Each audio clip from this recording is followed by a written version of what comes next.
Aujourd'hui, j'aimerais dire quelque chose avec beaucoup de clarté.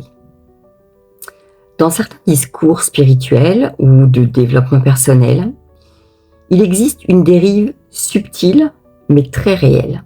C'est celle qui consiste à renvoyer presque systématiquement la personne à sa blessure, à sa peur, à sa fermeture, dès lors qu'elle exprime un malaise, une limite ou un désaccord. Comme si en fait le fait de ressentir qu'une situation n'est pas juste venait forcément d'un manque de guérison intérieure. Je ne suis pas du tout d'accord avec ça. Oui, une situation peut réveiller une blessure ancienne, bien sûr. Oui, une réaction peut aussi nous parler de nous, c'est indéniable. Mais ça n'annule en rien le discernement et ça ne dispense jamais l'autre de sa responsabilité. Quelqu'un de véritablement mûr sur le plan spirituel ne vous demande pas d'ignorer votre limite pour prouver l'ouverture de votre cœur. Parce qu'ouvrir son cœur ne veut pas dire se trahir.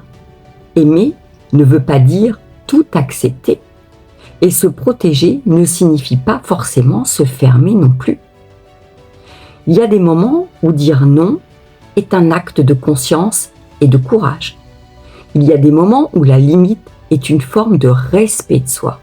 Et il y a des moments où le malaise n'est pas un problème à corriger, mais un signal juste à écouter. Tout ne relève pas d'une blessure à guérir.